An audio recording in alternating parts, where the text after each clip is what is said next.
Eu saúdo os irmãos com a paz do Senhor, também os nossos amigos do portal Escola Dominical.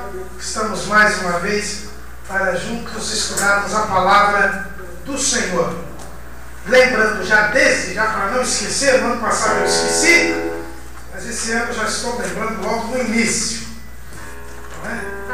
Que vocês não esqueçam de adiantar o relógio. Amanhã começa o horário de verão. Então vamos dormir 1 hora a menos. Então hoje é o dia de sofrimento. Depois, se Jesus não voltar até lá, a gente estiver por aqui, em fevereiro vocês recuperam essa hora, né? Então nós temos horário de verão, os nossos amigos do portal Escola Dominical, região sul, sudeste, centro-oeste e o estado de Tocantins, né? O resto do norte e nordeste estão livres aí do horário do verão. Os baianos não quiseram horário de verão, eles iam entrar e houve um movimento lá para eles não entrarem. Vamos louvar então ao Senhor. Convido aqui o nosso. Cadê o episcopado? Tá aqui. 100. Hino 100.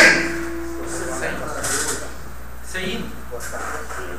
Sem hino? Hino 100. Hino 100.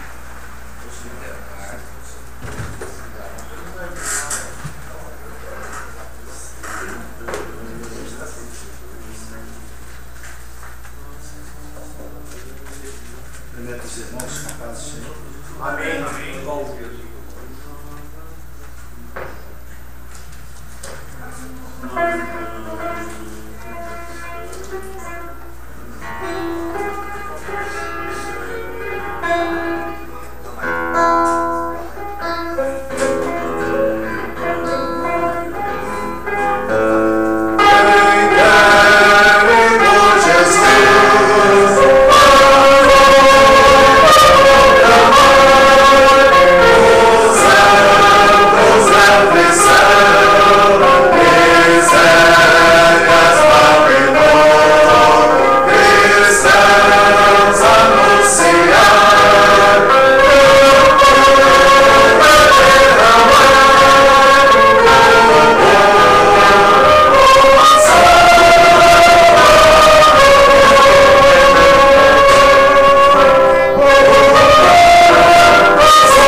290.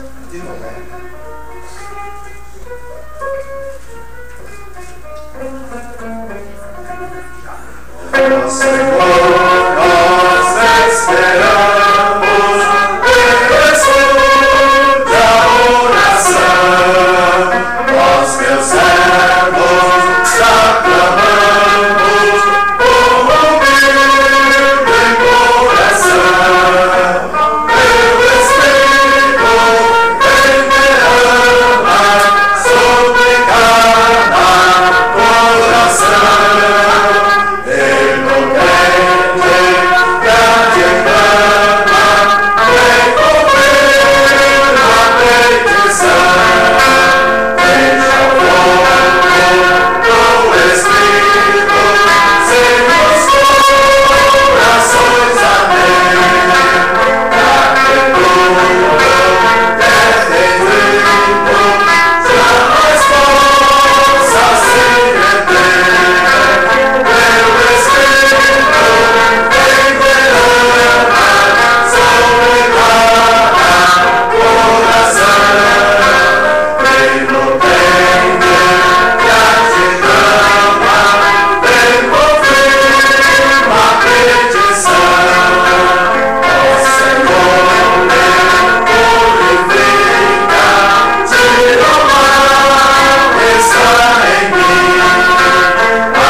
cantamos o hino mais normal para mostrar que a harpa tem hino que fala do Espírito Santo, né?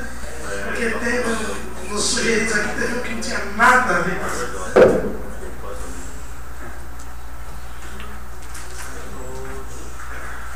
Glória a Deus.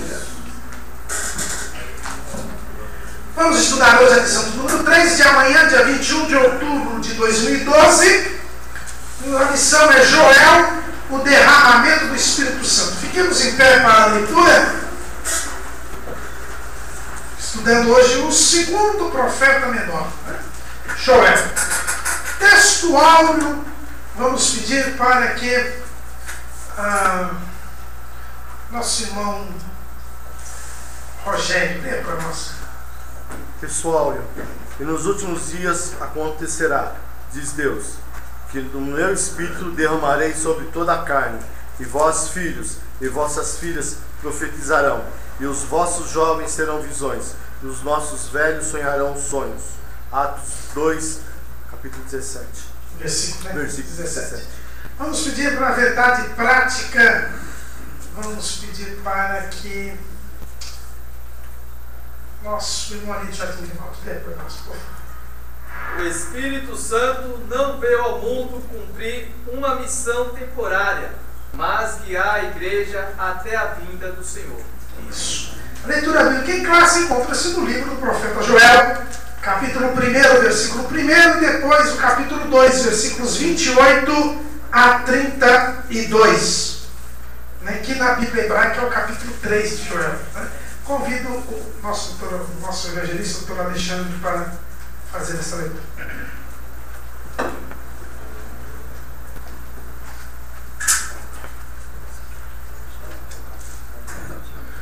Leremos alternadamente como de costume. Joel 1 e 1. Palavra do Senhor que foi dirigida a Joel, filho de Betuel. E há de ser que depois derramarei o meu espírito sobre toda a carne, e vossos filhos e vossas filhas profetizarão, os vossos velhos terão sonhos, os vossos jovens terão visões. E também sobre os servos e sobre as servas, naqueles dias derramarei o meu espírito. E mostrarei prodígios no céu e na terra, sangue, fogo e colunas de fumaça. O sol se converterá em trevas e a lua em sangue, antes que venha o grande e terrível dia do Senhor. E há de ser que todo aquele que invocar o nome do Senhor será salvo, porque no monte Sião e em Jerusalém haverá livramento, assim como o Senhor tem dito, e nos restantes que o Senhor chamará. Amém. Glória a Deus. Vamos orar. Nesta oração vamos orar pela irmã Abigail e a irmã Iracema, né? A irmã Iracema, a irmã Abigail sempre vem aqui. Hoje ela me ligou no fim da tarde, dizendo que a irmã Iracema levou um tombo ontem, está se restabelecendo, e ela confia na oração aqui da igreja. Então ela pediu para que nós orássemos por ela. Não é? Então vamos orar pela irmã Iracema. Nós vamos orar também pela nossa irmã e seu marido. Eles, assim que eu cheguei, eles já estavam aqui, eles pediram oração. Eu vou pedir até para que o bispo vá lá ungí-los, né? Eles estão com um problema sério de saúde, os dois, e pedir a oração. Alguém mais que precisa da oração? Pois não, irmão Silvio? Pela minha mãe. A sua mãe. Vamos orar pela mãe do irmão Silvio. O outro irmão Silvio também, a mãe precisa de oração, né?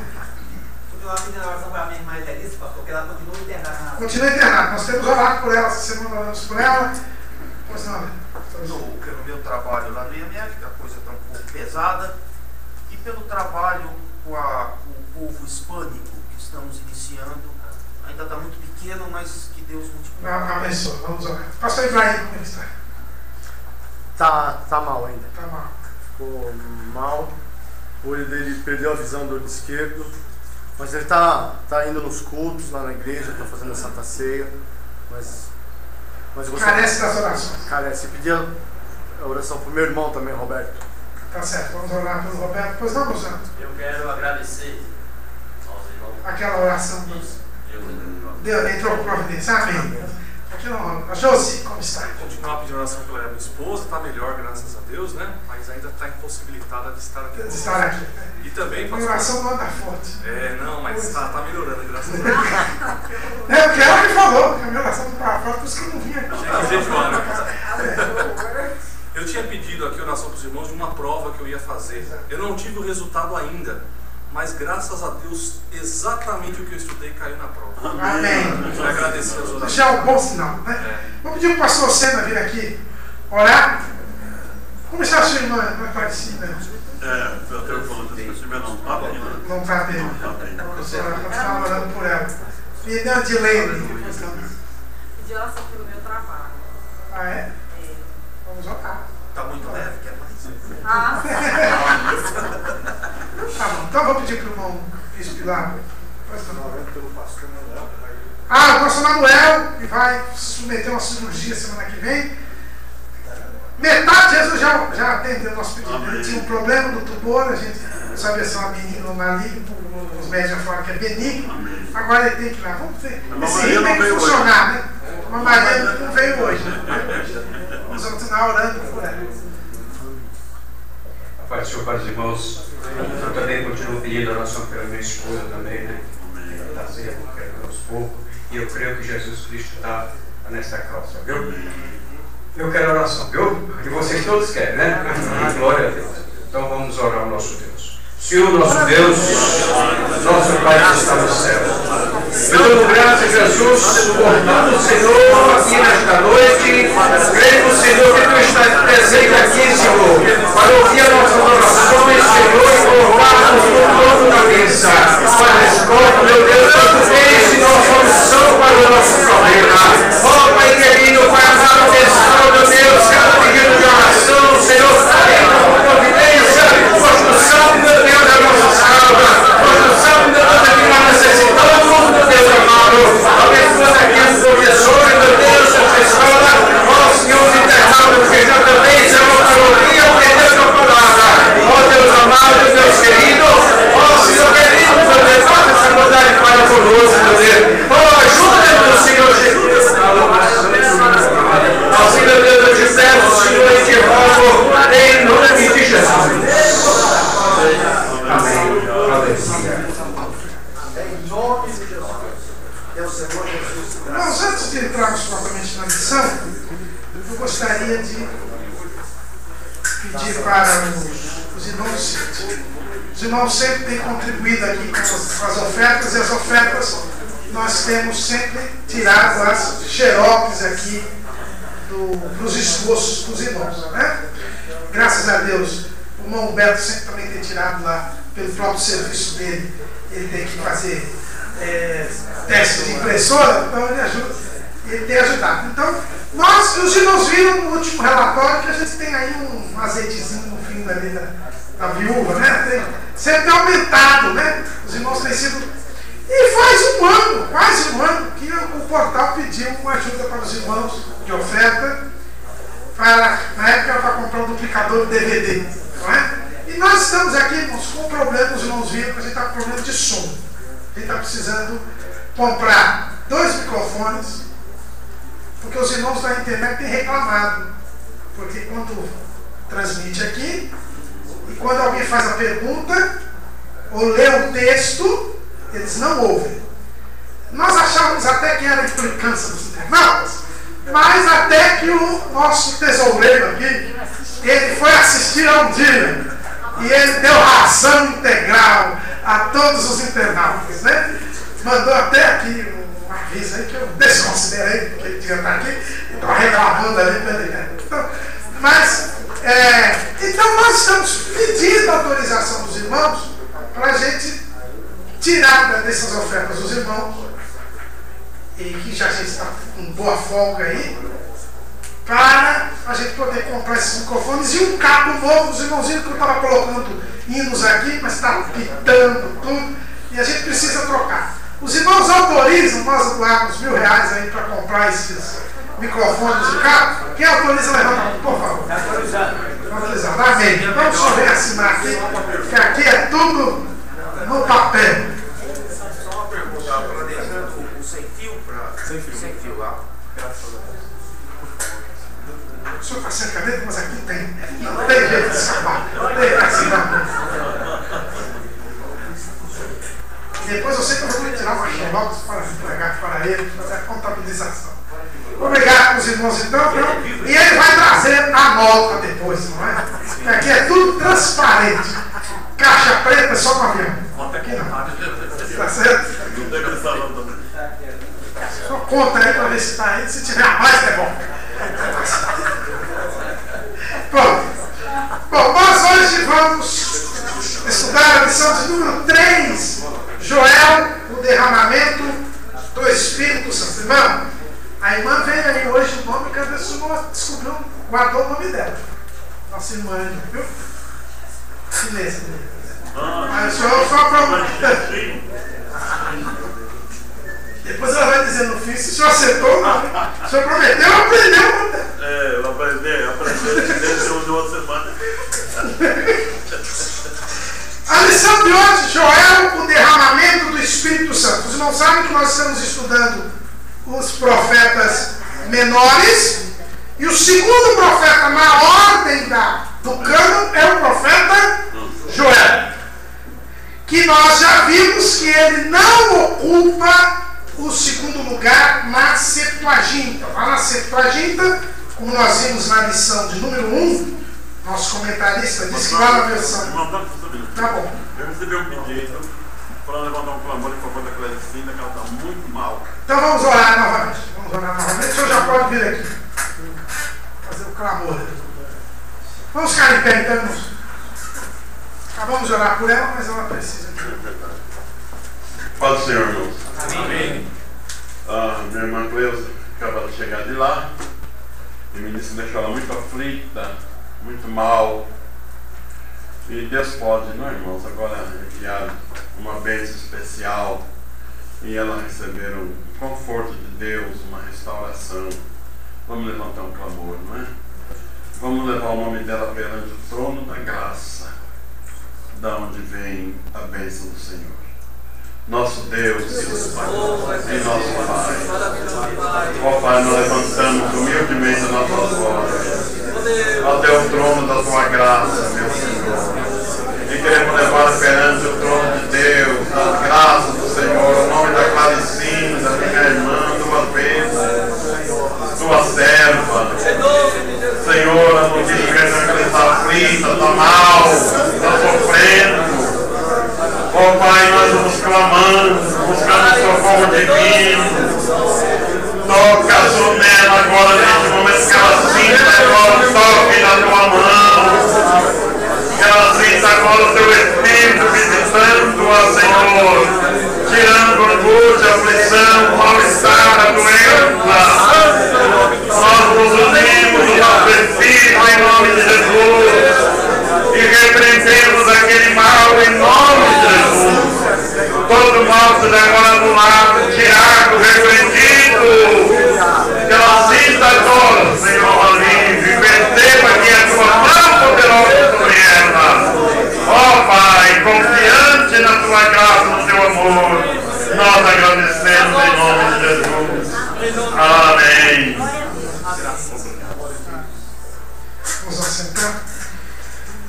Como eu dizia para os irmãos, na versão grega, o livro de Joel ocupa o 4º lugar, né? na ordem da tradução grega do Antigo Testamento. Mas na nossa Bíblia, ele ocupa o 2º lugar da ordem dos profetas menores, mas Joel, tudo indica, é o profeta mais antigo.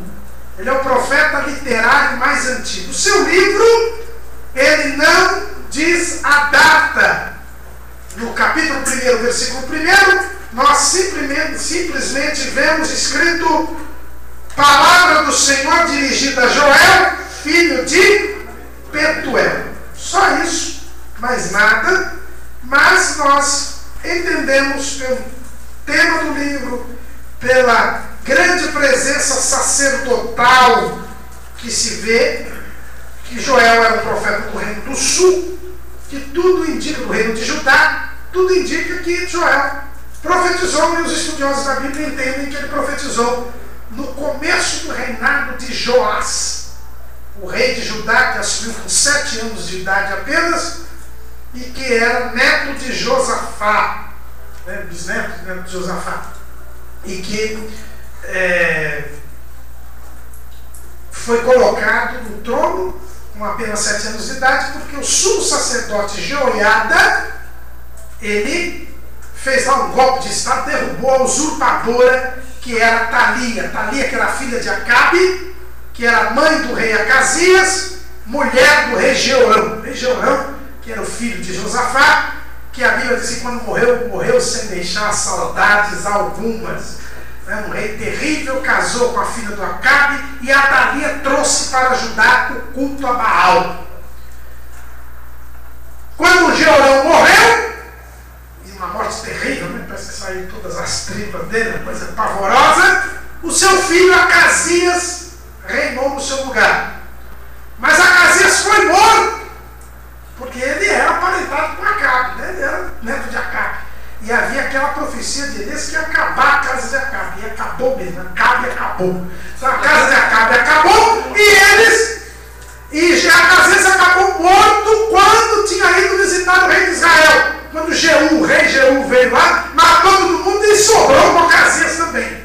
Morreu. Aí a Talia, que era a mãe do rei, quando soube da morte do filho, e só ela que sobrou da casa de Acabe, ela manda matar os netos, todos os netos, e assume o trono. Então foi a única pessoa que não pertencia à casa de Davi que reinou sobre Judá.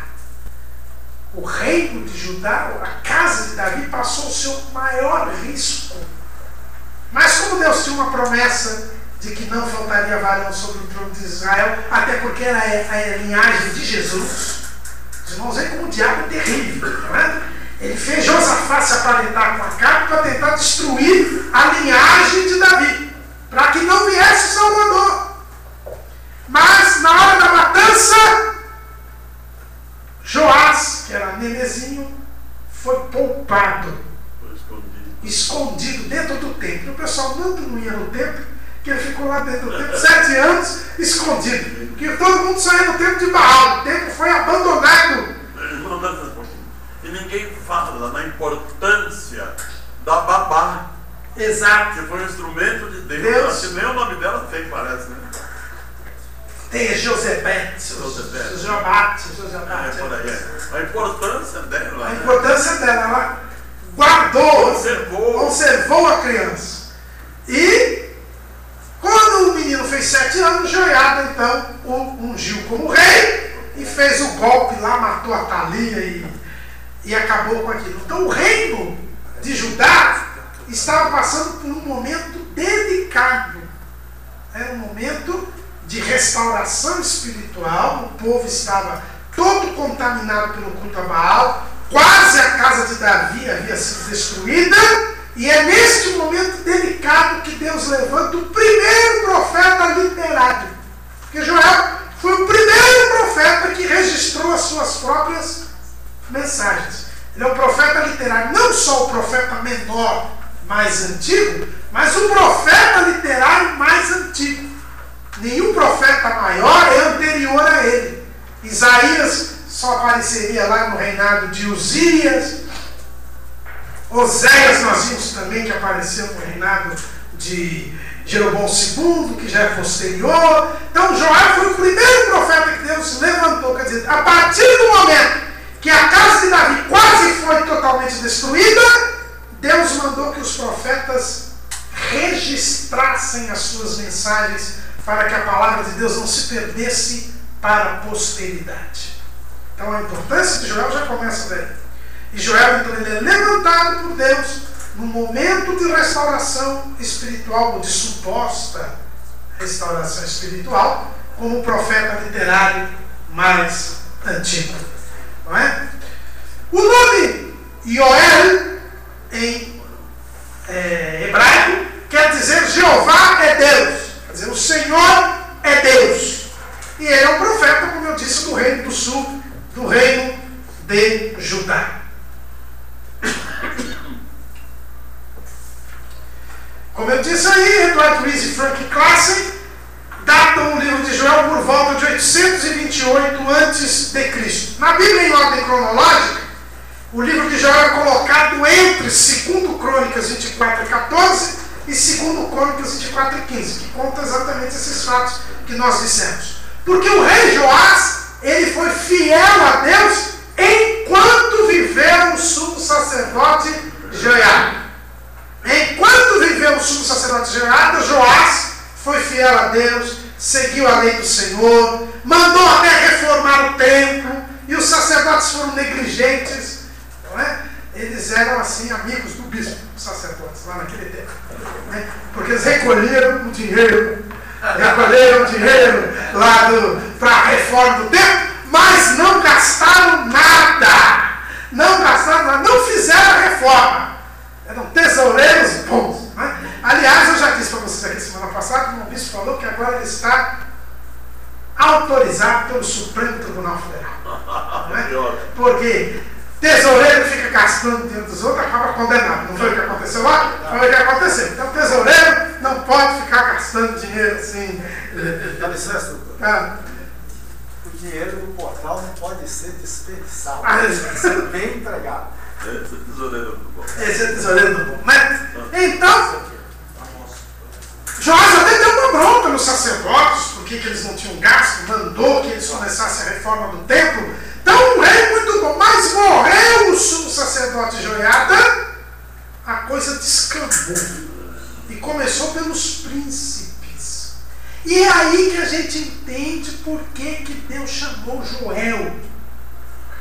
Porque você podia imaginar assim, eu também imaginei isso. Quando eu comi a história e tal, eu fiquei pensando assim, mas escuta, Deus devia levantar o profeta nos dias de Atalia, não é? No dia que, quando a rainha estava lá adorando a Baal e tal. Mas depois que morre Atalia, quando começa o rei, o sumo sacerdote que coloca, Deus levanta o profeta, parece que Deus estava errado, né? Não, agora que está tudo bem, é que não estava tudo bem. Parecia que estava tudo bem. Tanto é que quando o sumo sacerdote Joiada morreu, a começar dos príncipes e do rei, o povo descambou de novo. Então Deus, irmãos, ele não se deixa levar pela aparência. Ele sabe o que há no interior dos nossos corações. Ele sabia que o povo só aparentemente estava voltando aos caminhos do Senhor. Só aparentemente estava disposto a servi-lo. Então ele levanta um profeta para advertir o povo, para dizer que o povo deveria servir a Deus de coração. E não só isso, mas Deus, na sua revelação progressiva, ainda estava a dizer ao povo o seguinte: olha aí, se vocês me servirem de coração, se vocês se converterem e se arrependerem, eu não vou precisar mais levantar um profeta no meio de vocês, porque eu vou derramar o meu Espírito sobre todos vocês. Todos vocês terão a comunhão que os profetas têm comigo. Então Joel, ele é levantado para não só dizer que o povo deveria se converter, como que havia algo mais profundo e precioso que Deus queria levar ao seu povo, que era o derramamento do Espírito Santo. Mas nós sabemos que aquele povo não ouviu Joel, descambou, e essa promessa do derramamento do Espírito só começou o seu cumprimento no dia de Pentecostes, com o novo povo de Deus, com a igreja do Senhor. Deus levanta Joel para falar sobre a necessidade do povo se converter, senão sofreria um juízo. É interessante, nós hoje estamos estudando, inclusive, Joel, o derramamento do Espírito Santo. Joel é conhecido como profeta pentecostal. Por quê? Porque ele é citado por Pedro no sermão que Pedro pregou no dia de Pentecostes. Então, quando a gente abre o livro de Joel, você só acha que vai falar do Espírito Santo. Na verdade, ele só fala esses versículos que a gente leu aqui. Capítulo 2, 28 a 32, é o único momento em que Joel fala sobre o Espírito Santo. O grosso da mensagem de Joel é sobre o juízo divino, sobre as pragas Vales dos Gafanhotos, que é o capítulo 1, e sobre a batalha do Armagedon, a batalha no Vale de Josafá, que ele fala, que é no capítulo 3. Então, o livro de Joel é mais sobre a necessidade da conversão, se não vem o juízo de Deus, do que propriamente sobre o Espírito Santo. E aqui eu acho que os judeus são mais pentecostais do que nós, porque, como eu disse para os irmãos, o livro de Joel, na Bíblia hebraica, tem 4 capítulos. Eu sabia que eu estava esquecendo alguma coisa, eu esqueci de trazer a Bíblia hebraica. Eu ia trazer a Bíblia hebraica, eu sabia que tinha esquecido alguma coisa. Mas se vocês pegarem aquela Bíblia hebraica que a dona Marcha vendeu aqui para alguns dos irmãos, os irmãos vão encontrar que o livro de Joel tem 4 capítulos. Aí vocês vão dizer, eles têm um capítulo a mais? Eles têm um capítulo a mais? O livro de Joel tem um capítulo a mais? Está faltando um pedaço do livro de Joel na nossa Bíblia? Não. É que do 2, do 28 ao 32, na nossa Bíblia, que é o final do capítulo 2, para eles é o capítulo 3.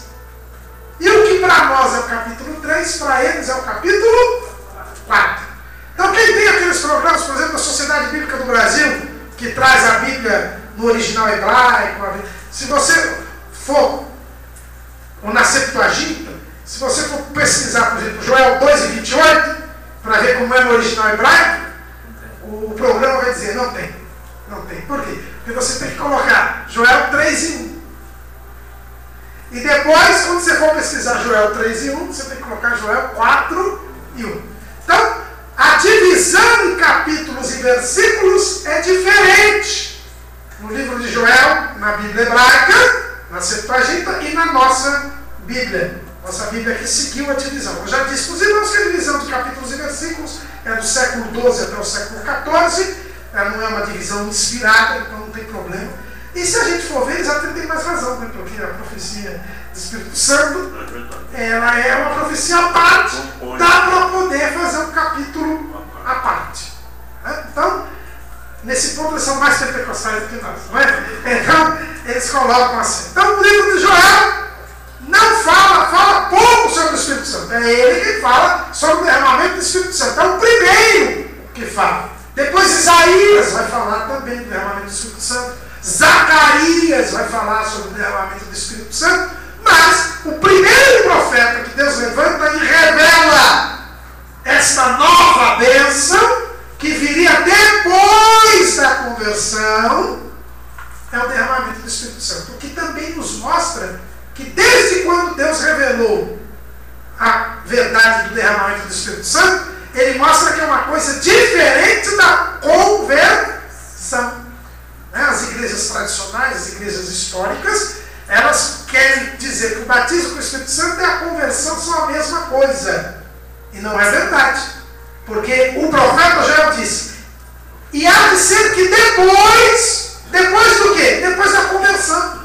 Porque no capítulo 2, ele fala da conversão. Irmão, dá licença um pouquinho. Pois não. Eu acho que aí, irmão, eu peço compreensão, eu acho que seria bom intercalar aí um parênteses e explicar que há uma diferença de selo do Espírito Santo com batismo. Eu acredito piamente que quando um pecador decide aceitar a Cristo, ele é imediatamente selado. Perfeito. Efésios 4 e 13. Se alguém quiser conferir, confira. Efésios capítulo 4, versículo 13 e capítulo 4, versículo... Eu não lembro se é 4 ou 1. 4, versículo 13 e capítulo 4, versículo 30 também fala. E ainda lá em Romanos capítulo 8, de todo aquele que não tem o Espírito de Cristo, esse tal não é dele. Então quando o pecador se converte, e não entristeçais o Espírito Santo de Deus, no qual estáis selado para o dia da redenção. Veja 1 e 13. 1 e 13. Eu lembro se é 1 ou 4 e 13. É 1, né? 1 e 13. Em quem também vós estáis, depois que ouvides a palavra da verdade, o evangelho da nossa salvação, da vossa salvação, sendo nele também crido, foste selado com o Espírito Santo da promessa. Exato. Então é um selo, não é batismo. O que é selo? É um sinal. Ele agora pertence a Deus. O batismo, ou a imersão no Espírito, é uma segunda experiência.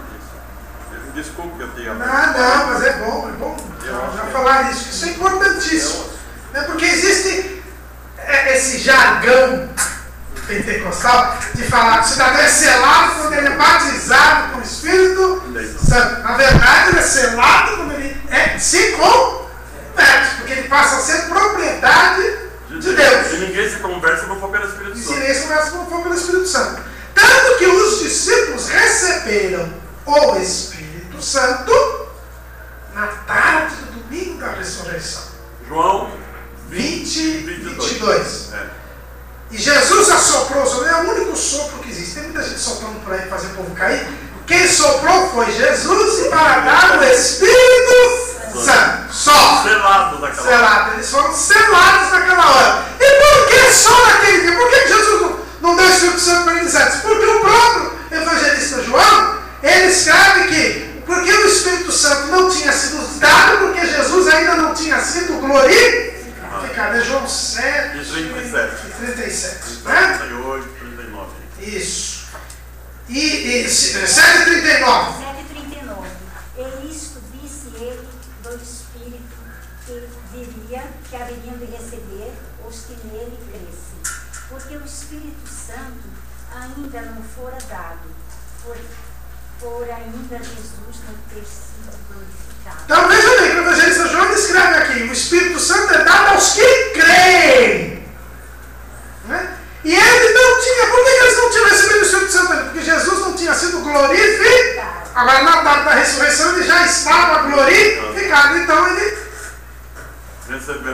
receberam o Espírito Santo. Agora, no dia de Pentecostes, ou seja, 47 dias depois desse dia, da tarde do domingo da ressurreição, eles foram revestidos de poder. Quando a Bíblia fala revestimento, fala em vestir de novo. Então eles já tinham vestes, as vestes da salvação, que diz o profeta Isaías.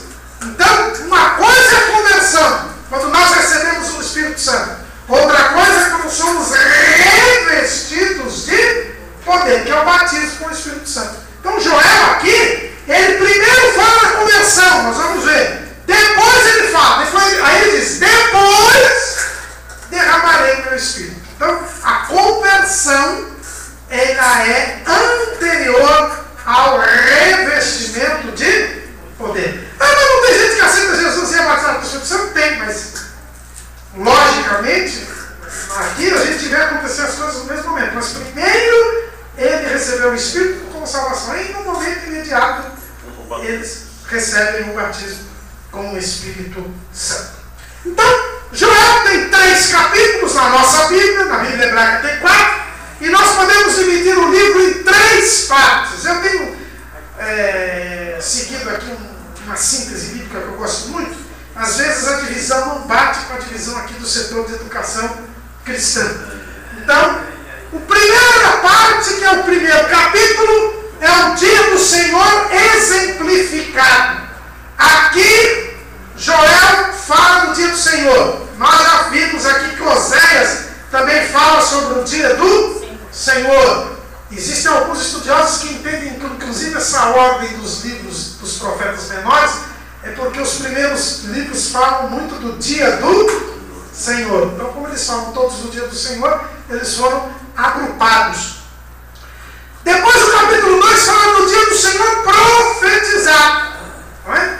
Você vai ver no primeiro capítulo, nós vamos ver que o dia do Senhor ele é exemplificado pela praga que havia naqueles dias da colheita, praga dos gafanhotos. E o segundo é uma mensagem de Joel falando sobre o dia do Senhor. Se o povo não se convertesse, sofreria um juízo divino, porque o dia do Senhor é um dia de juízo. É o dia em que o Senhor acertará as contas com os impenitentes. E o terceiro capítulo fala do julgamento das nações e das bênçãos do milênio. Ele fala do acerto final de contas com as nações, que ocorrerá lá no Vale de Josafá, já falando a respeito da batalha do Armagedon. Então essas são as 3 partes do livro de Joel. Eu já falei dessa questão. Pode ir para frente. Bom, quando começa o livro de Joel, nós já vimos palavras do Senhor que foi dirigida a Joel, filho de Petuel. E Joel, como eu disse para os irmãos, quer dizer, o Senhor é Deus. O nome, eu já falei para os irmãos, o nome do profeta sempre tem muito a ver com a mensagem que ele vai dar. O livro de Joel vai mostrar que Deus está no controle de todas as coisas. Que as coisas acontecem conforme a permissão de Deus, conforme a vontade de Deus, e que ninguém escapará do juízo divino. Ou você se converte e se arrepende, e esteja em comunhão com Deus, ou você sofrerá o juízo divino. Mas o nome do pai de Joel, Petuel, também é um nome interessante. Ele quer dizer o seguinte: persuadido por Deus ou nobre disposição de Deus. Então, o nome do pai de Joel também nos traz algo sobre a sua mensagem. Né?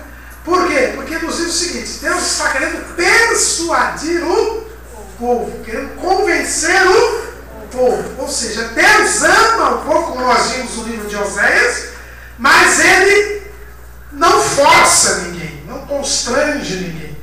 Ele procura convencer as pessoas, apresentando fatos, provas e evidências de que Ele está no controle de todas as coisas.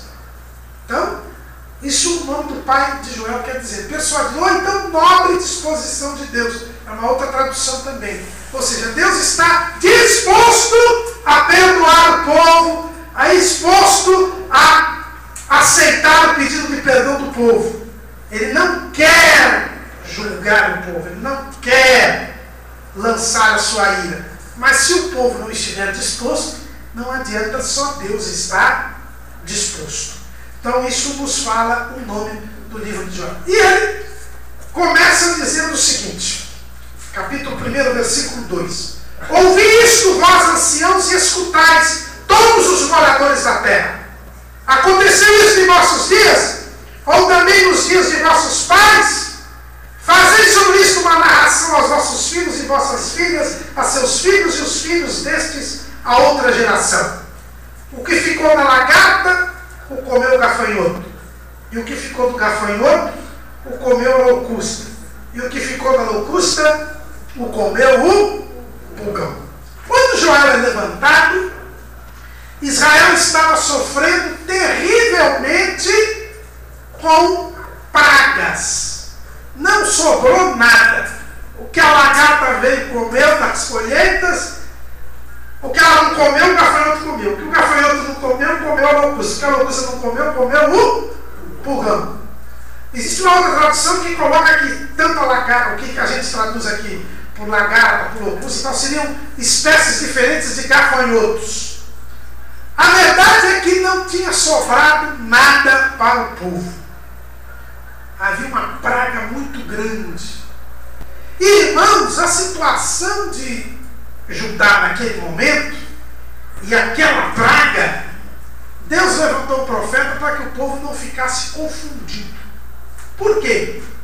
Porque o culto a Baal, que era feito por Atalia, Baal era considerado o deus da colheita, o deus da fertilidade. Então, a partir do momento que o culto da Baal foi destruído, o templo de Baal foi destruído, Atalia foi morta, e logo em seguida vem uma praga que acaba com tudo, alguém podia dizer, está vendo? Nós deixamos de adorar Baal e ele já se vingou. Já acabou toda a plantação, acabou toda a colheita. Nós precisamos voltar a Baal. Para que isso não acontecesse, Deus levanta Joel para dizer que era Deus quem estava fazendo aquilo. Era Deus quem estava fazendo aquilo. Nosso Deus, irmãos, não é Deus de confusão. Nosso Deus é um Deus de ordem. Ele não deixa ninguém em dúvida. Ele levanta um profeta para dizer: olha, o que está acontecendo aí é por causa de Deus, não é por causa da alma. E por que nós estamos sofrendo isso? Por isso, então, irmãos, até houve uma tal, se essa praga era apenas uma figura, uma visão do profeta, ou se realmente aconteceu. Não, é real. Não está escrito aqui, visão que teve o profeta Joel. Quando nós formos ver lá em Amós, que é a próxima aula, nós vamos ver que ele teve uma visão de que se consumia toda a colheita, mas a Bíblia diz que foi uma visão que ele teve. E aí quando ele viu aquilo, ele ora a Deus e diz: Senhor, não faz isso, Jacó não aguenta, Israel não aguenta. E aí diz, Deus então responde à oração do profeta e diz: não vai acontecer. Então ali foi uma visão. Mas aqui não, aqui já estava acontecendo. É lógico que esta praga tem uma aplicação escatológica. Não é? Então, eu, por exemplo, o pastor Alderim Nelson Rocha, quando ele faz um comentário do livro de Joel que eu li, um dos livretinhos primeiros que ele editou, ele foi muito feliz ao interpretar o livro de Joel como sendo a narração do segundo período da grande tribulação para Israel. E realmente existe essa aplicação escatológica. Os irmãos se lembram quando nós estudamos no segundo trimestre do livro do Apocalipse? Nós vimos que no meio da grande tribulação o anticristo vai romper o pacto com Israel e Israel vai fugir para o deserto, né? Porque vai ser perseguido impiedosamente. Está lá no capítulo 12 de Apocalipse. E realmente nessa situação eles vão ficar sem colheita, vão ficar sem nada, vai ter tudo destruído, eles vão ficar dependendo exclusivamente da provisão divina. Então é certo fazer uma aplicação dessa, mas isso não quer dizer que não houve a praga. Essa praga, por isso que a gente colocou como a primeira parte, como o dia do Senhor exemplificado. É uma figura do dia do Senhor, mas que é um fato real.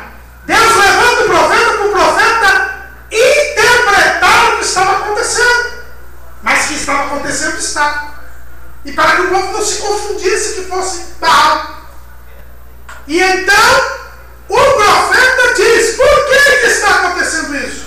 Ele diz assim: despertai, ébrios, e chorai, gemei todos os que bebeis vinho por causa do moço, porque é tirado é da vossa boca.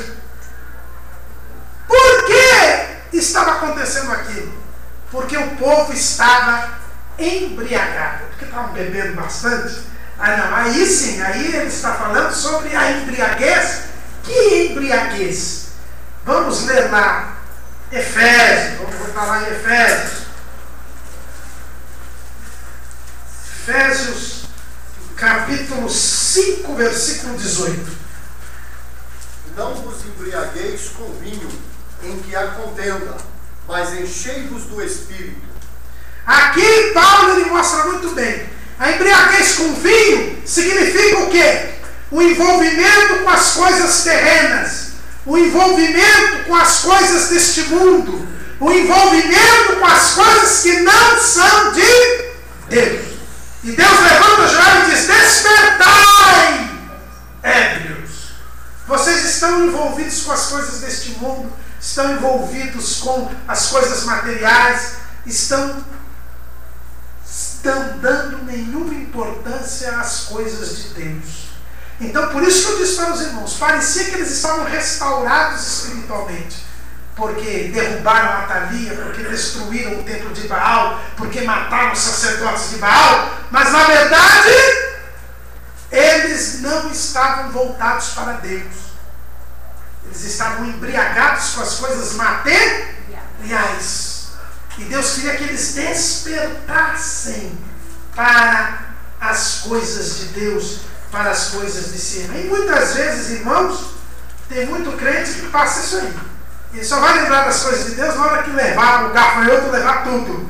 A lagarta, o locusto, o pulgão. E quando arrebentar com todo material aí. Hoje mesmo eu estava conversando com um irmão que ele disse assim, que ele tinha perdido o foco da vida dele. Aí Deus fez ele falir. Aí quando ele faliu, aí ele lembrou de Deus, né? Lembrou do foco, não é? Então era esse o problema. Eles estavam completamente envolvidos pelas coisas. Olha o versículo 10, o que diz assim: o campo está assolado e a terra triste, porque o trigo está destruído, o mosto secou, o óleo falta. Olha a situação que estava, era uma penúria total. Era algo, uma praga que tinha dizimado tudo. Ninguém tinha o mínimo suficiente para sobreviver. E quando a Bíblia fala que o trigo estava destruído, o mosto se secou e o óleo faltava, isso também tem uma aplicação espiritual. Que o trigo fala da palavra de Deus, do alimento. O mosto fala da alegria, o mosto é o vinho, fala da alegria. E o óleo fala do Espírito de... Há muitas vidas em que o trigo está destruído, ele não lê a palavra, não conhece a palavra, não busca a palavra, não tem palavra mais. O mosto se secou, quer dizer, a alegria da salvação se foi, porque ele se envolveu com o pecado e não teve nem aquele sentimento que Davi teve: torna a dar-me a alegria da salvação. E o óleo falta, porque ele entristeceu o Espírito Santo, e o Espírito Santo já se afastou dele. Para essas pessoas o Senhor diz: despertai, despertai. Era a mensagem do profeta: despertai, vamos mudar a situação. Mas para mudar essa situação, o que é preciso fazer? Quem lê para mim Joel 1:13? Cingi-vos e levantai-vos, sacerdotes. Gemei, ministros do altar. Entrai e passai, vestido de panos de sacos, durante a noite, ministros do meu Deus, porque a oferta de manjares e a libação cortadas foram da casa de vosso Deus. Então vejam bem, qual era a resposta para isso?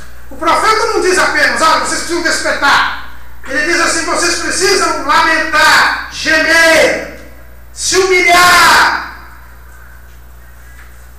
E o versículo 14, quem lê também? Simplificai um jejum, suplicai em jejum, santificai em jejum, convocai uma assembleia solene, congregai os anciãos e todos os moradores desta terra, na casa do Senhor vosso Deus, e chamai ao Senhor.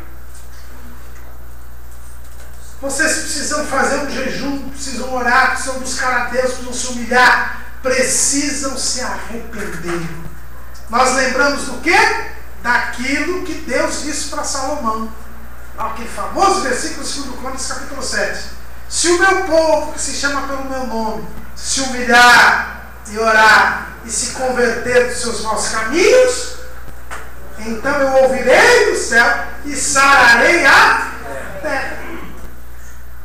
Eles precisavam se arrepender, se converter. Qual é a solução quando nós estamos envolvidos com as coisas do mundo? Quando nós estamos em pecado, a solução não é outra senão buscar a Deus, pedir perdão pelos pecados, gemer, lamentar. E olha, veja bem, ele começa dizendo que tem que começar pelos sacerdotes. E todo o povo deveria se arrepender e se humilhar. Por quê? O versículo 15 diz, quem lê para mim?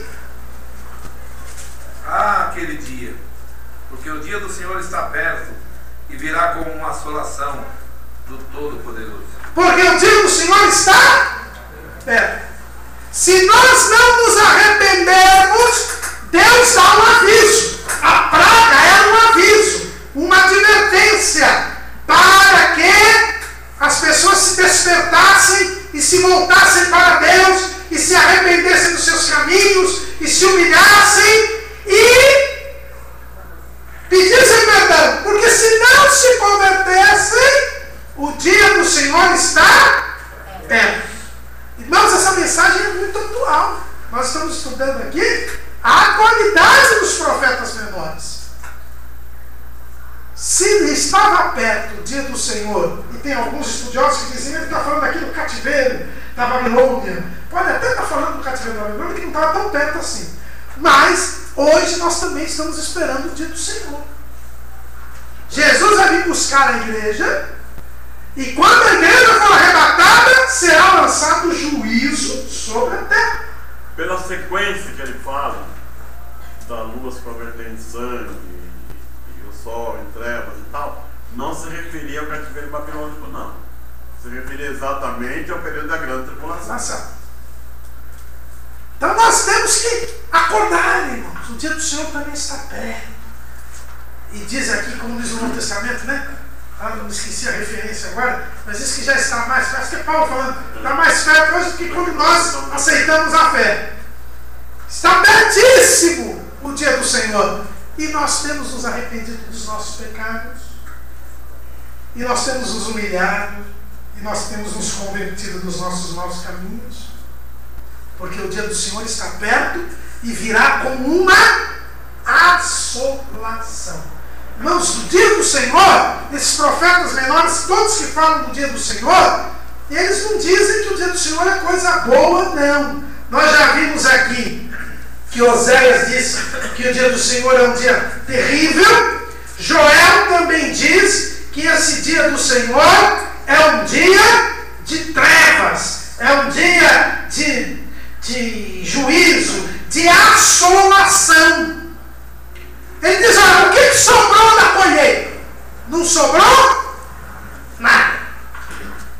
O trigo está destruído, o óleo falta, o mosto se secou, o campo está assolado, a terra está triste, a vide se secou, a figueira se murchou, a romeira também, a palmeira, a macieira, todas as árvores do campo se secaram e a alegria se secou entre os filhos dos homens. Era essa a situação. Dizimou, acabou com tudo. É isso que vai acontecer no dia do Senhor. Tem muito crente ainda até comprando kit grande tribulação. Está vendendo por aí, kit grande tribulação. Ficar lá num buraco, lá na floresta, esperando os 7 anos, o anticristo não me acha. Não existe isso. O dia do Senhor é uma assolação. Assolação de quem? Do anticristo? Não. A Bíblia diz que a assolação do todo é Deus quem lança a ira. E operando Deus, ninguém impedirá. Então nós temos que amanhã voltar a falar para os irmãos. O tema principal aqui é sobre o derramamento do Espírito Santo. Mas não há derramamento do Espírito Santo sem conversão. Não há derramamento do Espírito Santo sem arrependimento dos pecados. O dia do Senhor está perto e ele virá como uma assolação do Todo-Poderoso. Joel me deixa isso bem claro. É preciso que nós estejamos nos humilhando, buscando a Deus. Olha o que diz ali o versículo 19. E o Senhor respondendo disse ao seu povo: eis que vos envio o trigo, o mosto, e o azeite, e deles sereis fartos. E vós não entregarei mais ao opróbrio entre as nações. Versículo, leu o 19, 1 e 19? 19. 1 e 19. A ti, ó Senhor, clamo porque o fogo consuma os pastos do deserto, e a chama destruiu todas as árvores do campo. Por que eles clamavam? Porque o fogo consumiu tudo, acabou tudo, foi destruído tudo, é por isso que clamavam. E quando Joel fala do dia do Senhor, fala de destruição total. E ele ainda diz assim, olha, ele começa o capítulo 2 dizendo: tocai a buzina em Sião, e clamai em alta voz no monte da minha santidade. Perturbem-se todos os moradores da terra, porque o dia do Senhor vem, ele está perto. Dia de trevas e de tristeza. Dia de nuvens e de trevas espessas, como a alva espalhada sobre os montes. Isso que é o dia do Senhor, irmãos. Não nos iludamos, não achamos que você vai escapar fácil. Não. O dia do Senhor é dia de trevas. Pois não. É bom lembrarmos, porque na convocação aí, né, Até aqueles que mamavam e até mesmo os casais em lua de mel deveriam comparecer a essa assembleia, não poderia ficar de fora. Ninguém fica de fora. A gente vai vir ali na frente, né? No capítulo 2, versículo 16. Né? Ninguém fica de fora. Irmãos, há uma necessidade. Não há avivamento, irmãos. Não há derramamento do Espírito Santo se não houver arrependimento de pecados, conversão, contrição. Por que hoje não tem mais tanto batismo com o Espírito Santo? Por que não tem tanta manifestação do poder de Deus na igreja? Porque não há arrependimento. Porque não há conversão. Porque não há santificação. Hoje as pessoas estão aí vivendo à la vontade, como diz o povo, envolvida com as coisas do mundo, pecando. Deus não vai se manifestar. Joel diz: olha, o dia do Senhor está perto e só escapa aquele que se converter, aquele que buscar a presença de Deus, aquele que se humilhar, aquele que se santificar. Deus não mudou nada, irmãos, continua o mesmo. E ele ainda diz: tocai a buzina em Sião. O dia do Senhor, ele começa com uma buzina. Essa buzina, que essa palavra buzina, aqui no original, é shofar. Aqui não sei se tem algum judeu aqui, não é? Mas o ano novo judaico, que a Bíblia chama de festa das trombetas, está lá no livro de Números. O ano novo judaico, ele é conhecido, né? Foi agora recentemente, entre setembro e outubro, eles sempre comemoram o ano novo, é o Rosh Hashanah. E até hoje eles tocam um chifre de carneiro, que é o shofar. Na passagem do ano eles tocam o shofar. Por quê? Porque eles dizem o seguinte, que na virada de um ano para o outro, Deus faz um julgamento. Quando eles tocam o shofar, todos que estão na sinagoga, os judeus, eles devem recordar tudo que fizeram durante o ano. Porque a trombeta vem para despertar as consciências e mostrar que Deus tem um memorial diante dele de tudo que a pessoa tem feito. Lembra o julgamento. E quando a Bíblia diz que quando Jesus vier buscar na igreja, o que acontece? 1 Tessalonicenses capítulo 4, versículo 16. Pois o mesmo Senhor descerá do céu com um grande brado, a voz do arcanjo, ao som da trombeta de Deus, e os que morreram em Cristo ressurgirão primeiro. O Senhor descerá descerá do céu com alarido, com voz de arcanjo e com a trombeta de... Esse alarido, essa trombeta que anuncia o retorno do Senhor para arrebatar a igreja, também dá início ao juízo divino. Assim como acontece na festa das trombetas, lá no Ano Novo Judaico, o juízo divino começa com um sonido. Então ele diz: tocai a buzina de Sião. O juízo já vem, o dia do Senhor vem, e ele é um dia de tristeza, um dia de trevas, um dia de nuvens espessas. Irmãos, arrependamos-nos antes, nos convertamos ao Senhor, busquemos a face do Senhor, busquemos a unção do Espírito de Deus, busquemos o poder de Deus, porque além de sermos usados por Deus poderosamente, nós também estaremos decidindo não ficar na grande tribulação, decidido não ser alvo do juízo divino. A trombeta virá, o alarido virá para o mundo, porque Jesus levará os seus. O dia do Senhor está perto. Ele conclama o povo, né? Nós já vimos aí. O dia do Senhor é grande e muito terrível. E quem o poderá sofrer, quer dizer, quem o poderá suportar? Ninguém pode suportar, não tem kit de grande tribulação que resolva isso. Irmãos, vamos nos conscientizar que nós devemos buscar a presença de Deus. Devemos nos converter dos nossos maus caminhos. Ainda há tempo. Ainda há tempo. E o profeta Joel nos convida para isso. Pastor Ronaldo. Maravilha, pastor. Eu estou muito incomodado com os crentes que estão ligados nas novelas. E Jesus vindo buscar a sua igreja. Não é o Baal dos dias atuais. Mas é mesmo. Eu estava na casa o Brasil parou, e começou a passar a reprise da novela. Eu saí, já fui embora, porque eu detesto novela. Acho que o autor da novela é simplesmente Lúcifer. Nada tem de Deus ali, nada se aprende que se aproveite para a nossa vida aqui. E já começou as pessoas sequestrando, matando.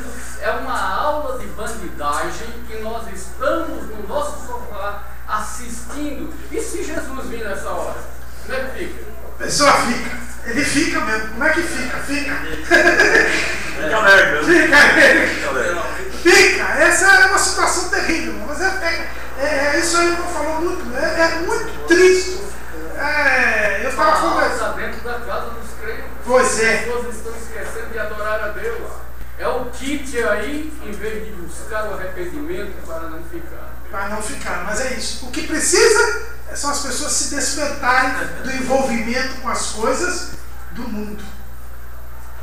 E nesse horário nós estamos orando aqui na igreja.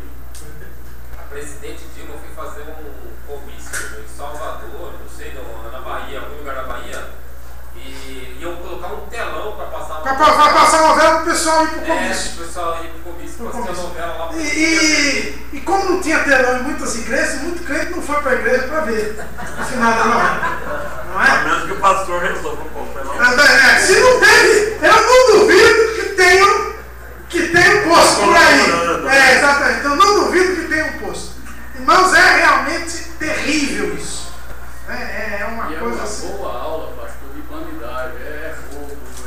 Não, e tudo que não presta. E o pior é que ninguém prega sobre ninguém fala sobre isso. Não se prega sobre isso. Não se prega, não se fala mais sobre isso. Não se fala. Ao contrário, eu soube de uma igreja aí que o pastor estava dando um estudo para obreiros e tal, e usou aí uma palavra aí que era nome de um personagem de novela, e todo mundo começou a rir pensando que era um personagem da novela. Veja bem que situação. Obreiro. Obreiro, não de obreiro. Eu ouvi do próprio cidadão que estava na reunião, dentro da igreja. Para os irmãos verem que situação é essa. Então, é terrível. Agora, como é que se escapa do dia do Senhor? É só pela convenção. Quem lê para mim? 2, 12 e 13 de Joel.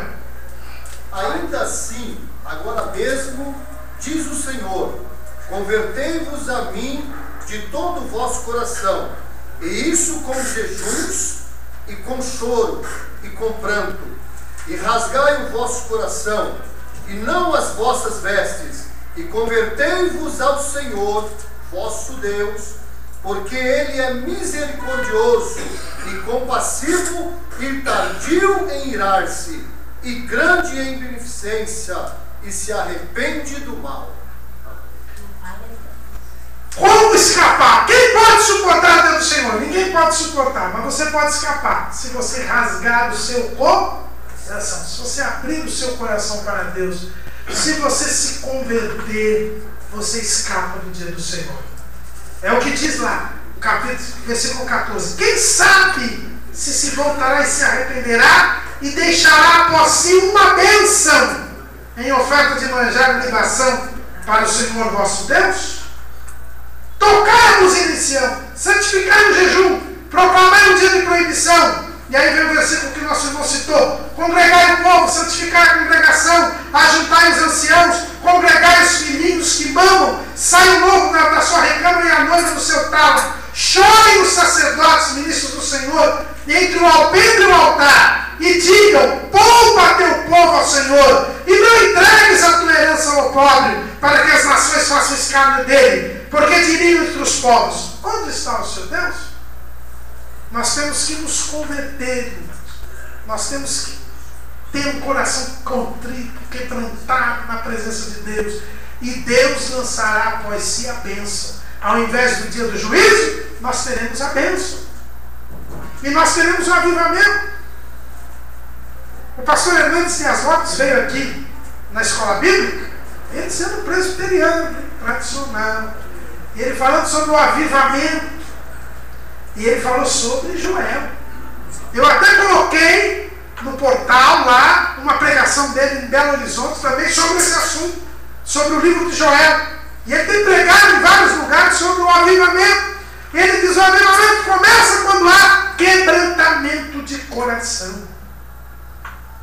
E ele dá um exemplo nessa pregação, os irmãos veem aí, tanto no Facebook como no Twitter do portal Escola Dominical. Ele dá o exemplo do que aconteceu no país de Gales, no começo do século XX. Um mocinho foi falar com o pastor. Quando ele chegou, abriu o gabinete pastoral, o pastor estava lá prostrado, chorando, pedindo a Deus, para Deus ter misericórdia dele, para Deus poder santificá-lo e a igreja, e poder trazer um avivamento para o seu país, para o país de Gales, que fica ali do lado da Inglaterra. E o mocinho ficou tão comovido de ver o pastor orando, chorando ali, que ele foi para casa e começou a orar, e começou a chorar, e contou para outras pessoas da sua igreja, e eles resolveram ir orar na igreja à noite. E depois, em uma semana de oração, já tinha não sei quantas mil pessoas indo orar naquela igreja, e Deus deu um grande avivamento no país de Gales. Salvação de centenas de milhares de pessoas em alguns anos. Por quê? Porque alguém se dispôs a começar a buscar a Deus. Porque alguém rasgou o seu coração. E quando nós rasgamos o nosso coração, nós contagiamos os outros. E Deus então vai fazendo a obra. E Deus vai fazendo a obra.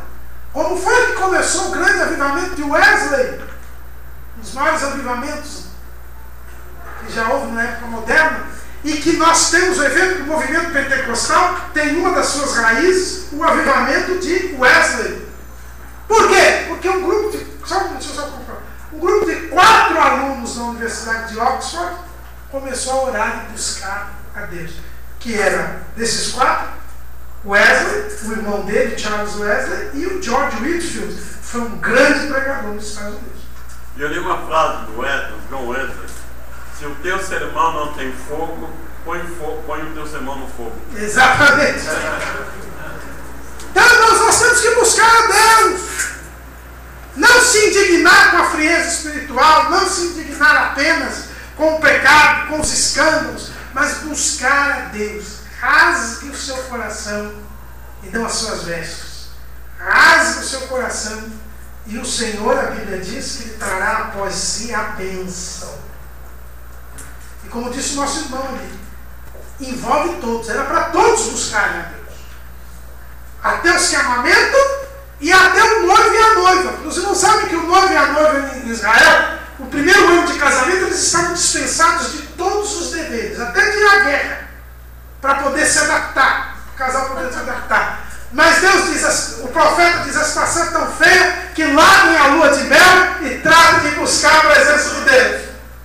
Porque senão depois não adianta ter lua de mel, porque não vai ter mais nada, vai destruir tudo. Vira fel.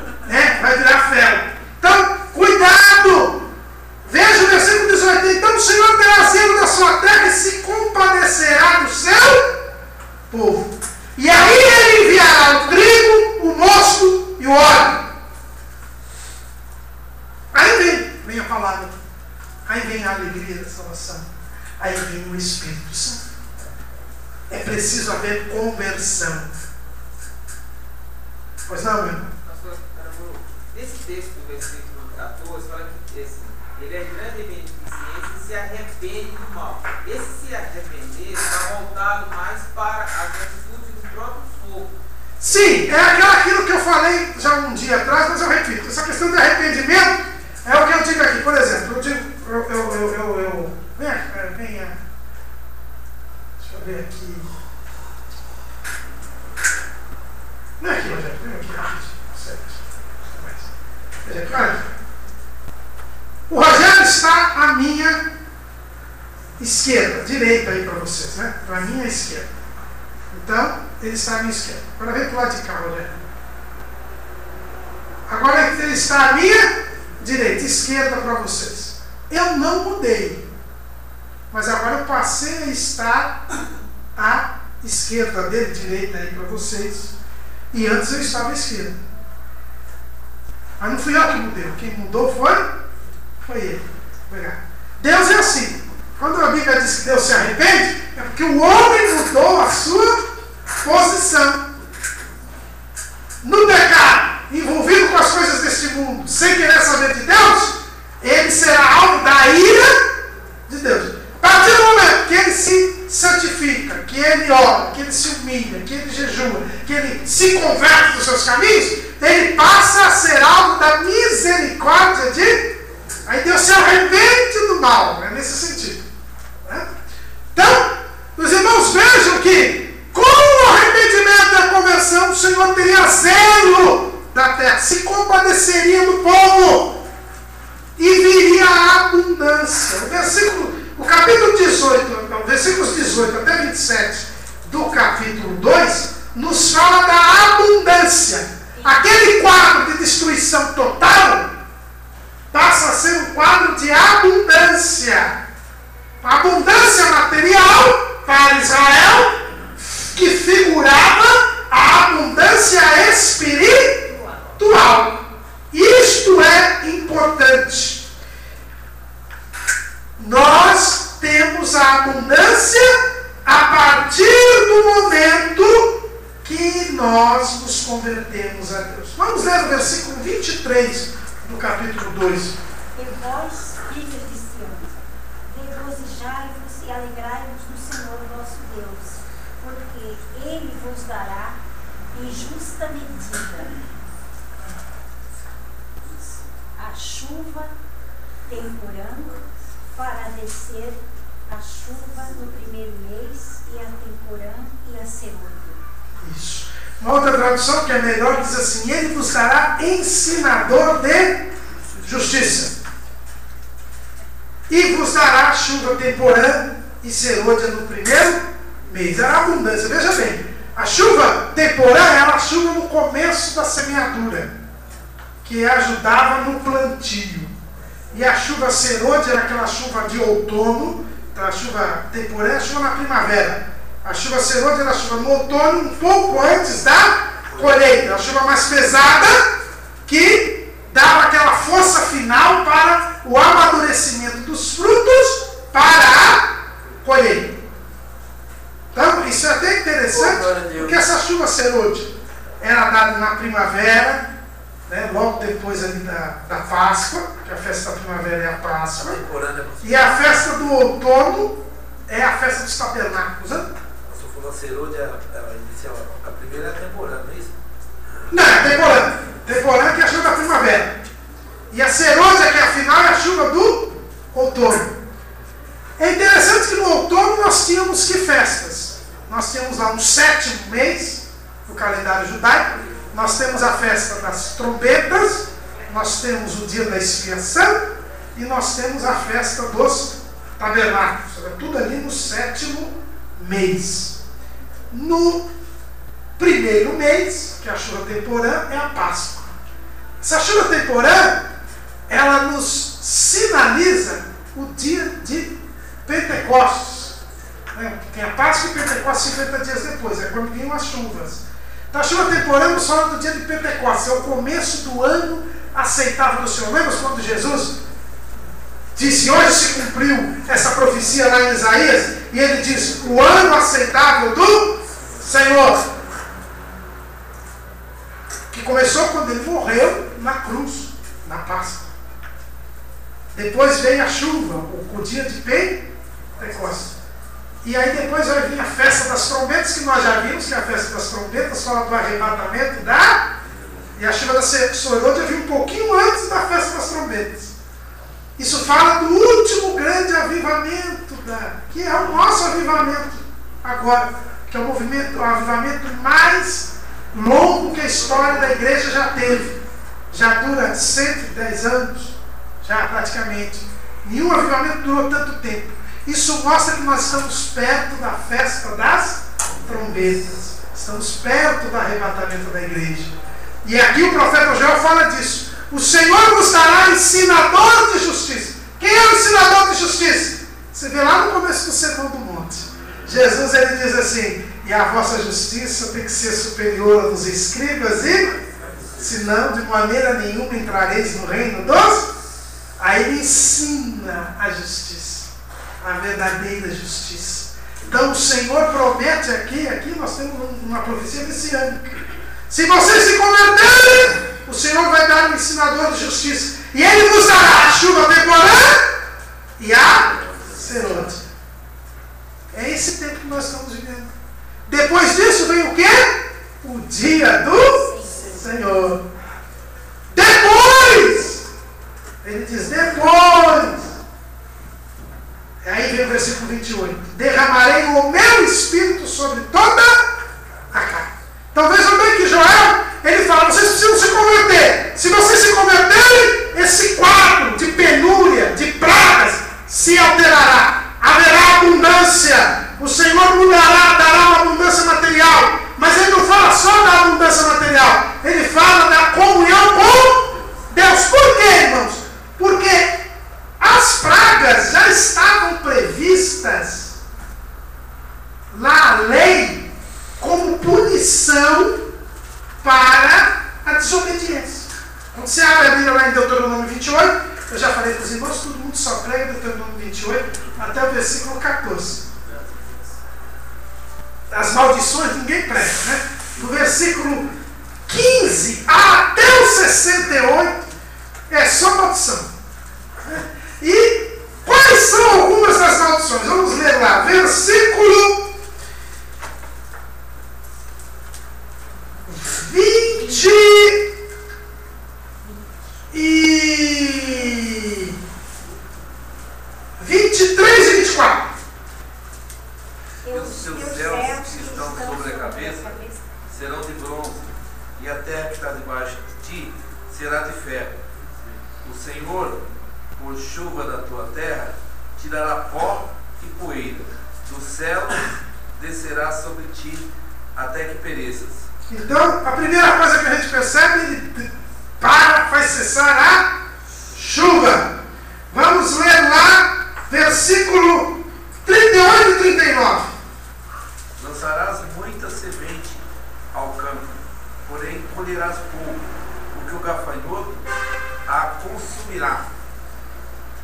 Plantarás vinhas e cultivarás, porém não beberás vinho, nem colherás as uvas, porque o bicho as colherá.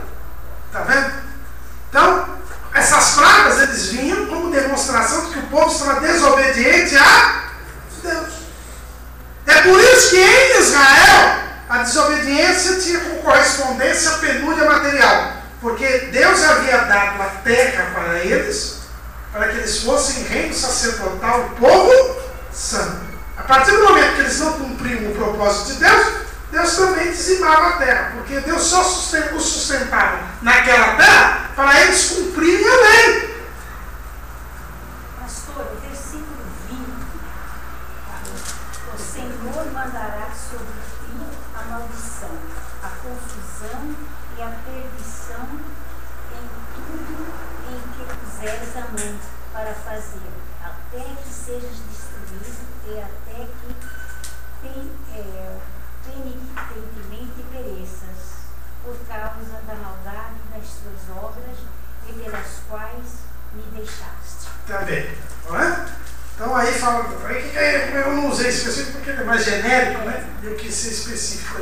Aí Deus disse, como vocês voltam a me obedecer, se arrependem dos seus caminhos, eu também dou abundância material. Mas depois disso eu vou prometer algo novo para vocês. Eu vou derramar o meu espírito sobre toda a carne. Vocês não vão precisar nem mais de profetas, porque os vossos filhos e as vossas filhas profetizarão, os vossos velhos terão sonhos, os vossos mancebos terão visões, porque naqueles dias eu derramarei o meu espírito. Depois da conversão tem algo mais precioso. Depois da conversão tem algo mais profundo, que é o derramamento do Espírito Santo. Mas o povo nem se converteu, por isso também não recebeu essa bênção de Joel. Mas no dia de Pentecostes, quando Pedro levanta para dar uma satisfação àquela multidão que os viu naquele falando em línguas e magnificando a Deus, ele diz assim: olha, isso aqui é o nosso textual. E nos últimos dias acontecerá, diz o Senhor Deus, que do meu Espírito. É interessante que ele usa do meu Espírito. Mas Joel falou: derramarei o meu Espírito. Por que Pedro falou do meu Espírito? Que isso aí se chama em gramática partitivo, dizendo que era parcial. Por quê? Porque o cumprimento de Joel não se cumpriu totalmente no dia de Pentecostes. Ele começou a se cumprir no dia de Pentecostes. É por isso que ele se cumpre hoje ainda conosco.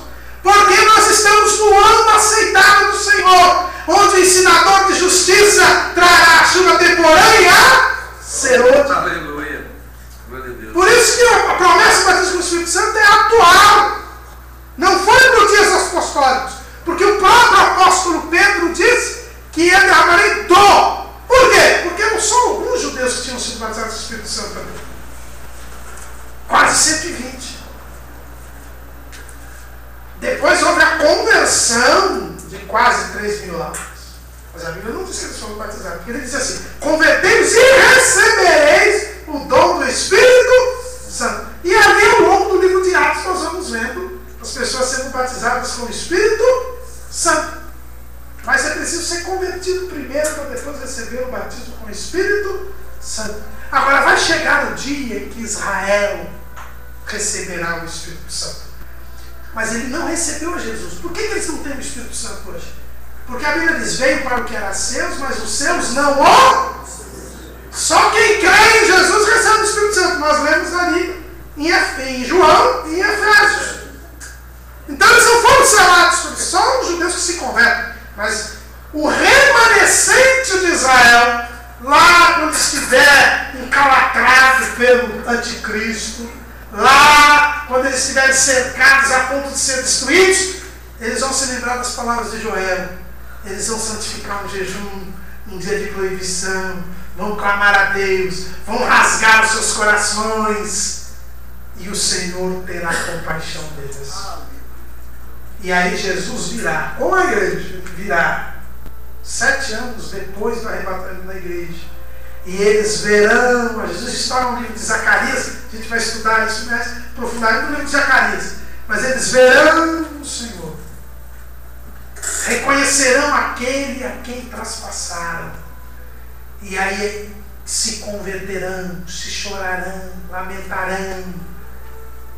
E aí eles vão se converter. Serão perdoados. Serão perdoados. A figura de José no Egito, os irmãos o rejeitaram e o venderam. E não o reconheceram de imediato. Quando ele se deu a conhecer, houve reconciliação. Exatamente o que aconteceu com Israel. Venderam o seu Messias, não o reconheceram, estão ausentes dele. Mas um dia vão precisar dele. Aí vai dizer: estou aqui. E eles vão se arrepender. Aí receberão o Espírito. E depois o Senhor derramará. O que diz o profeta Zacarias: derramará o Espírito sobre eles. E eles então serão revestidos de poder. Para quê? Para poderem ser sacerdotes no milênio. Eles vão ser ungidos ali. Porque o derramamento do Espírito Santo fará com que Israel possa exercer a sua função de reino sacerdotal e povo santo durante o milênio. E o que vai acontecer com as outras nações, os outros povos?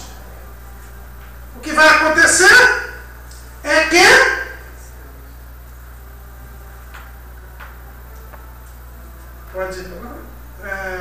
já falei disso. É o terceiro capítulo. E as outras nações? Bom, as outras nações Deus vai fazer um acerto de contas com elas. Israel se converteu, Israel se santificou, escapou do juízo. Mas as outras nações vão ser levadas, e é o que diz o capítulo 3 de Joel. As outras nações são levadas ao vale de Josafá. Esse vale de Josafá é o mesmo vale do Armagedon que se fala lá no livro do Apocalipse, no capítulo 19, né?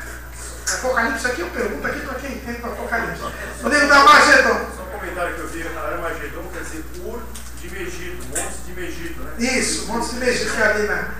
Então, por que vale de Josafá? Sabe o que quer dizer o nome Josafá?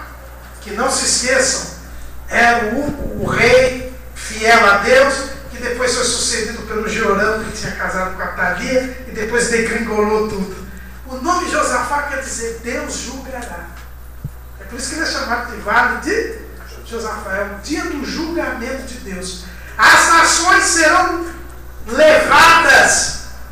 O livro do Apocalipse fala que sairá os espíritos malignos, né, das bestas, dos 3 demônios, que irão convencer as nações a cercar Jerusalém, a cercar Israel e destruir o povo. Vão ser convencidos a isso. E eles se colocarão contra Israel. E aí Deus virá e os julgará, os destruirá totalmente. Vai ser igual a praga do gafanhoto. Não vai sobrar nada desse povo que cercar Israel. Pois não. É a época que Israel vai se convencer da impossibilidade de oferecer resistência. Porque hoje eles são confiantes. Eles sabem que se houver uma guerra, eles estão preparados e eles têm países aliados. Mas lá não. Lá estarão sozinhos. O mundo inteiro contra eles. Com armamento mais sofisticado. Eles compreenderão que não terão condição de resistência e vão perceber que será o fim. Aí exclamarão a Yahvé Shabaoth, o Senhor dos Exércitos. Aí ele descerá do céu, acompanhado da igreja. E o Senhor destruirá o anticristo pelo esplendor da sua vinda e pelo assopro da sua boca. É lindo ler isso, né? Esse comentário. É o anticristão armado, tão preparado, com todo o arsenal de guerra, mas um sopro e um esplendor aniquila tudo. Aí Israel vai vê-lo no Monte das Oliveiras. Nós vamos chegar lá. Nós vamos chegar lá no livro de Zacarias. Tanto é que esse conflito que nós estamos vendo no Oriente Médio é um cenário que está se iniciando, né? Exatamente. O problema da Síria, da Inclusive, quando ele falou os países aliados aí, os irmãos estão vendo que Israel está perdendo um por um dos aliados. Essa primavera árabe veio para tirar os aliados de Israel. Turquia, que era o único país muçulmano que reconhecia Israel, que tinha relações históricas com Israel, já não tem mais, já rompeu as relações diplomáticas em boa parte com Israel. O governo do Egito, que era favorável a Israel, caiu. Né? Estados Unidos, esse presidente foi o que menos fez a favor de Israel. Né? Exatamente, o presidente que menos fez, pelo jeito, vai se reeleger. Então, vocês não vejam a situação que está Israel.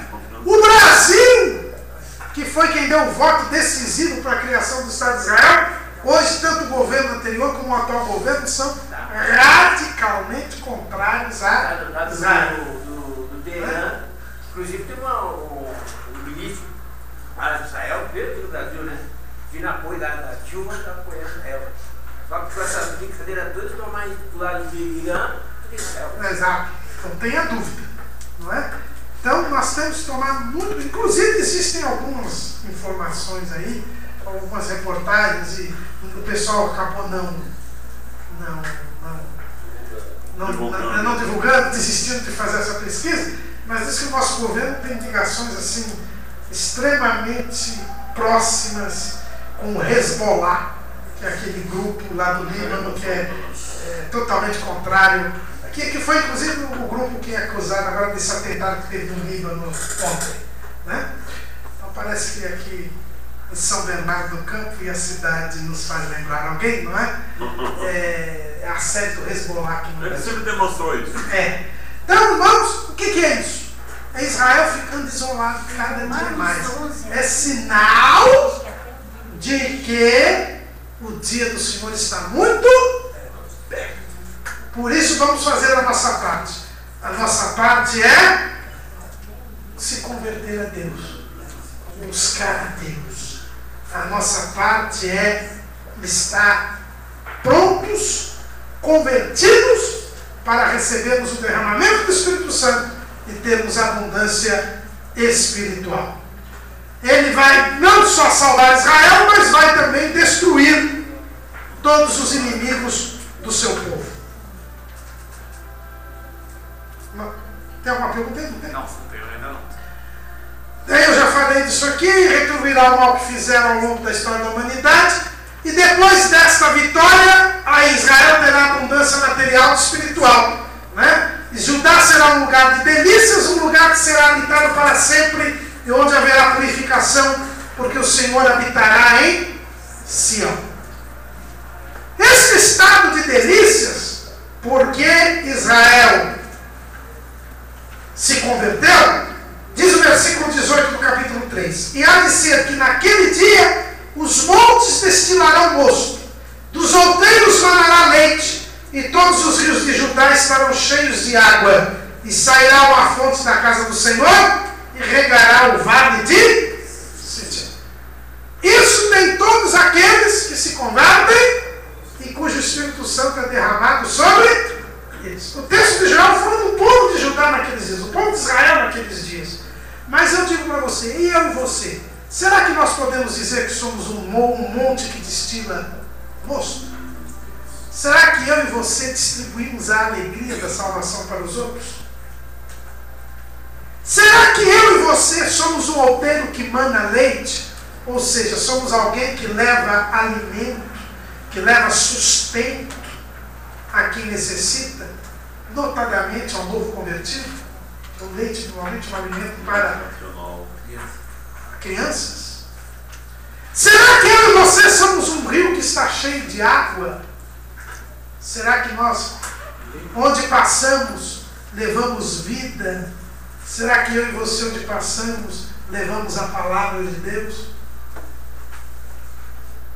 Hoje é um daqueles rios lá do Nordeste, está seco, o pessoal não entende mais que é um rio. Como é que nós estamos? E será que nós somos uma fonte que sai da casa do Senhor e rega o vale de Sitim? O vale de Sitim é o vale da sede, o vale seco? Será que nós temos sido... Jesus disse que quem crê nele tem uma fonte que salta para a vida eterna. Será que nós temos essa fonte? Ou nós já somos um poço de dengue? Aquela água parada que virou dengue, que só traz o que não presta. Irmãos, o crente, ele já tem de ser. Israel vai ser assim no milênio. Mas nós já temos de ser agora. Se é que nós somos crentes convertidos e revestidos do Espírito Santo. Reflita. Você já é um monte que destila mosto. Você é um outeiro que mana leite.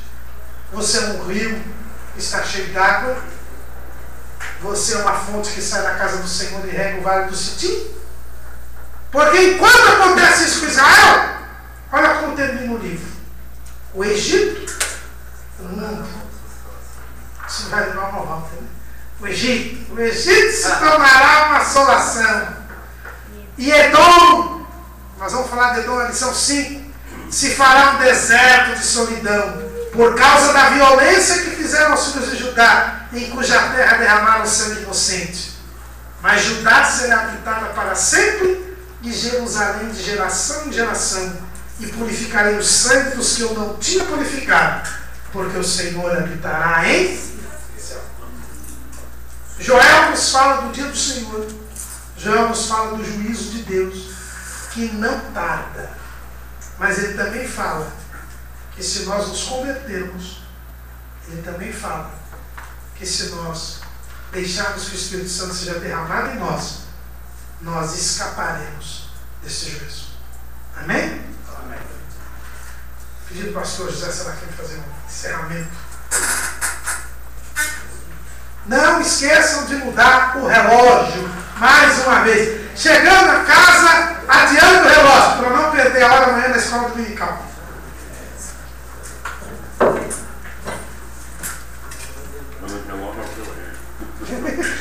Olha o meu apelido.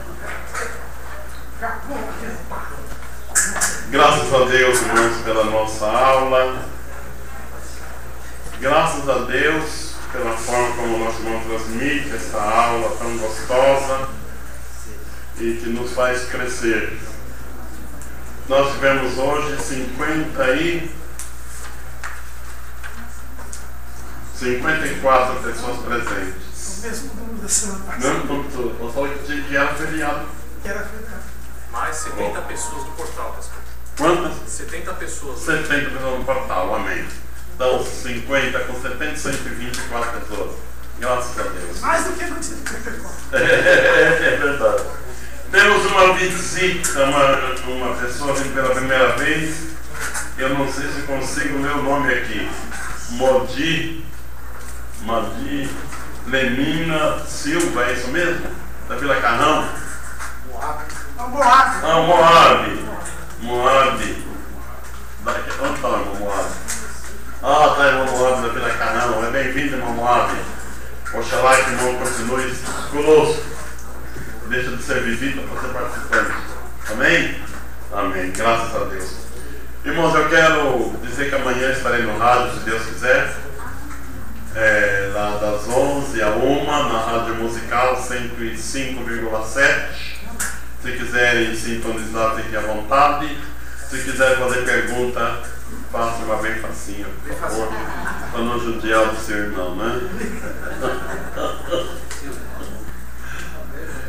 E também eu tive a alegria de ter estado na TV, naquele programa do Zé Cocarelli, mais uma vez, quinta-feira passada. O meu opositor era outra vez um pastor presbiteriano da igreja brasileira, né? Do Brasil. Do Brasil. Mas, apesar de discordarmos em tudo, é claro, né? Não dá para sintonizar, mas ele falou que gostou de mim, sentiu bem comigo, me deu um abraço, então amém, né? Saímos de lá, amigos, graças a Deus. Irmãos, eu sinto que Deus está nos abençoando. Eu confesso para vocês, com humildade no meu coração, que Deus me colocou num lugar de honra. Isso para mim é uma honra. Ser convidado já 4 vezes para um programa daquele nível, que além do Brasil inteiro, ainda todos os países da América estão assistindo e alguns países europeus também. Então é de uma grande repercussão. Recebi muitos e-mails já de vários países, de vários estados brasileiros, falando sobre o trabalho, mas eu recebo também crítica, viu? Eu recebo também crítica no meu e-mail. E tem uma pessoa que me passa e-mail dizendo que vai me provar as mentiras do Apocalipse. Até hoje não provou nenhuma ainda, né? Mas graças a Deus por tudo. Então, irmãos, orem por nós, nos apoiem, nos ajudem. E se quiser amanhã sintonizar ou mesmo ligar não deve ser fácil, mas tenta, né? Vai tentando que uma hora pode conseguir. Eu quero convidar aqui, quem eu vou convidar hoje? Convidar o irmão Isaac para fazer a oração final. Eu vou convidar o presbítero Edson para vir dar a bênção para nós. Então, irmão Isaac e presbítero Edson, por favor. Tem lanchinho hoje, uma boa notícia, viu? A irmã Edirene está lá sorridente, nos esperando por aquele lanchinho gostoso que ela preparou para nós. E na verdade agora já são 10 horas. Ela mudamos hoje. A paz do Senhor. Amém. Vamos orar mais uma vez. Tem os nossos irmãos que precisam, aquele casal que está ali, precisa muito. Meu irmão Manuel, que também é uma brincadeira. Não só aqui, vamos orar em casa também. Amém. Deus vai unir, né? Ele sempre ouve. Senhor nosso Deus, nós agradecemos por este culto, por esta oportunidade que tivemos de estar aqui reunidos e aprendendo também a tua palavra. Nós aprendemos muitas coisas importantes para a nossa vida, para o nosso futuro, para o dia de amanhã, Senhor. Ó Deus, ajuda cada professor, cada aluno, que possam guardar essas palavras, levá-las aos seus alunos, de forma que todos sejam beneficiados, alertados, despertados para te servir, meu Deus. E aqueles que ainda não são convertidos, que se convertam para a glória do teu santo nome. Ó Deus, nos despede em paz também, nos guarda no nosso caminho, toma conta dos nossos passos, Senhor, e nos guarda de todo mal. É o que nós pedimos, em nome de Jesus. Amém.